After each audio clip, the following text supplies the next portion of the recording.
Hey guys, Dave from Nerdarchy, for nerds, by nerds, hang out with this nerd. Nerdarchy Ted. And today we answer a new DM's 3 top questions to get started running Dungeons and Dragons.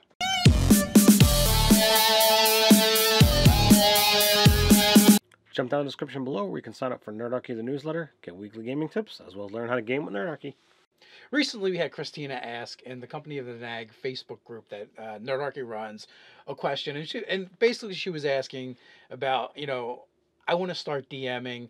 I played back in 3.5 or skipped the generation, came back. Like we hear a lot of that. I'm enjoying 5e. I want to DM. How do I get started? So I asked. I'm like, hey, what specifically are you looking for? What areas do you think like someone could give you advice on that would help you as a new GM to make you feel more prepared to play the game? And basically they came back asking like, how do you get players interested and how do you keep players interested was like the bulk of it.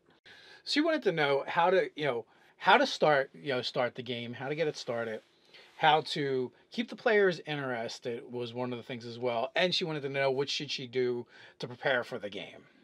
Well, there's many different schools of thought on each one of these different pieces. And when it comes to how do you start, that's easy. Get the group together and have some kind of idea for a quest or what you want to run that particular session. I would actually, my advice would be a little bit different to a new GM. And we tons of times we're like, don't over prepare. Your players are going to ruin everything. But there is a spot where you should actually prepare a lot, and if it's anywhere, it's in the very beginning when you're just getting started, and how much you should prepare depends on how much you need to feel prepared, right? So getting started, it's basically like you said, gather a group together that want to play, and then I would recommend doing a session 0, have several ideas that you might want to build an adventure around, right?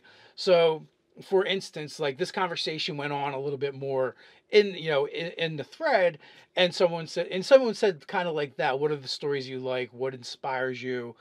And she said, well, Walking Dead. And then the other person is like, well, why don't you come up with something around that? Why don't you build something out? And they don't have to be zombies, but they could be. But it could be similar. You could ask questions like, who's controlling the zombies? Where are the zombies coming from? Things like that. But I would say take a step further, and you should come up with like 3 seeds, right, for a type of game you're interested in running, and give them to your players. You don't want to go open-ended because everyone could give you a different answer and be like, no, these are my ideas. Do any of these interest you? And then you guys can vote. You can mishmash, whatever. You would do it in a session 0 where they can build their characters, maybe give you a little bit of input into the world, and from there, that would give you a good starting spot. The session 0 also allows you to do a couple other things. If you don't already know those players, you also want to find out what kind of players they are. What is their interest in the 3 pillars, interaction, exploration, and combat. If you know where the group leans heaviest, that's where you're going to want to prepare your heaviest.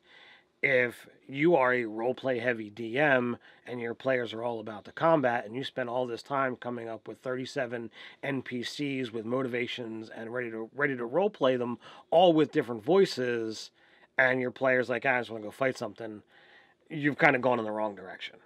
Yeah, that's exactly it. And that comes into like the preparation phase of this question, and you hit the nail on the head. You want to prepare what they're going to be interested in. And in that session 0, a couple of things that you should be doing is connecting the characters together, so you don't have to get them all together. You don't need to do that, or you can just simply start them in the tavern.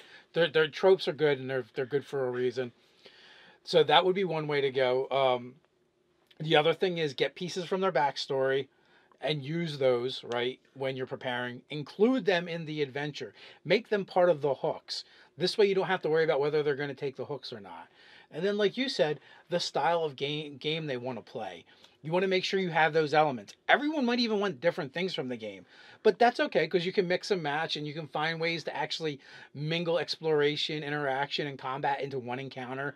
You don't have to do this for every encounter, But as long as you get an even mix and you're going to hit all the good spots that the players want to see hit. And it's going to give everyone their moment to shine. Maybe not mechanically, but at the actual table, which is what everybody is going to want. They all want their time in the spotlight. They all want their time to have focus on their character for the things that they themselves enjoy doing at the table.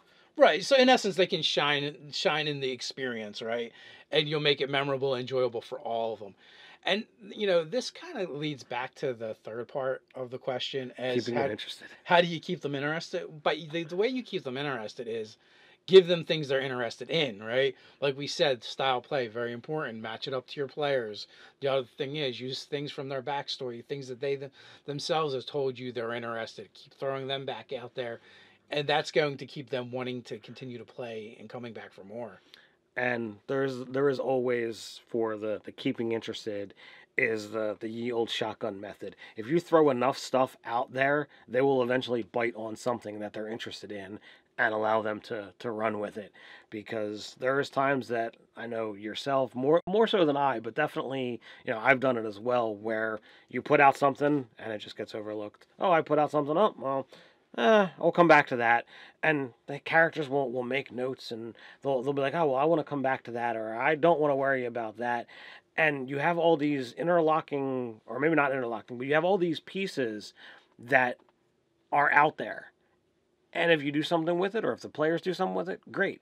If not, it's no big deal. Don't worry about it. Just ignore it and move on to something else, or find another way to loop it back in if you feel it's really important.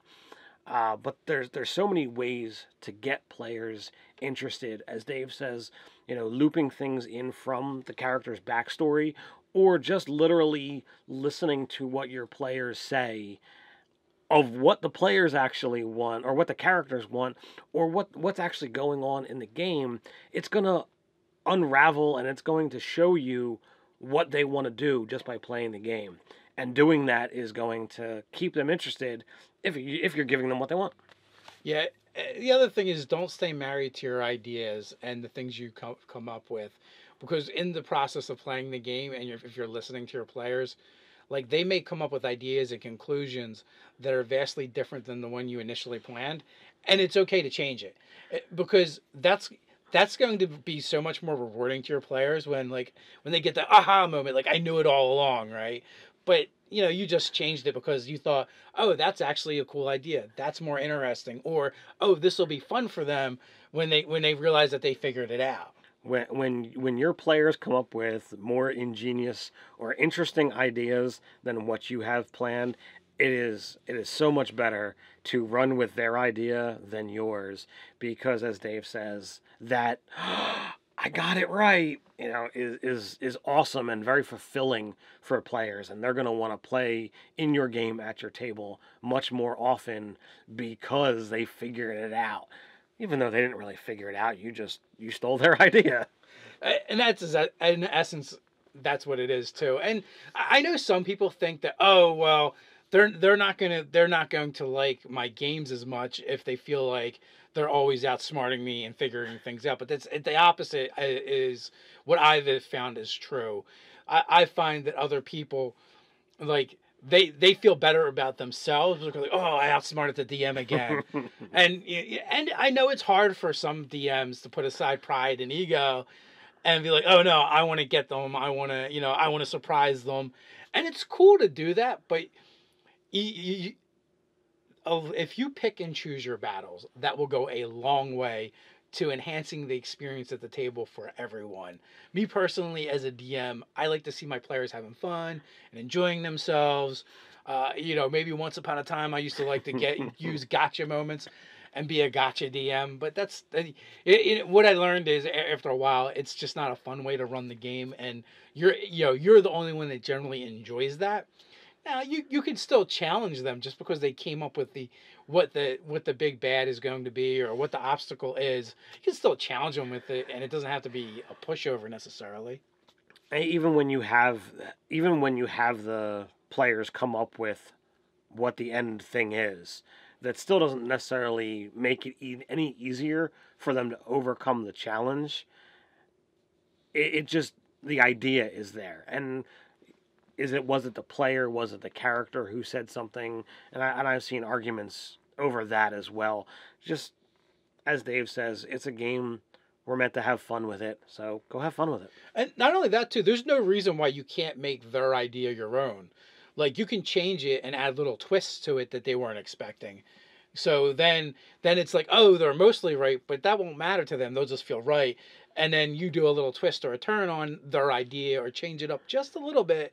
Then, then it really does become this collaborative storytelling, even though they don't realize it.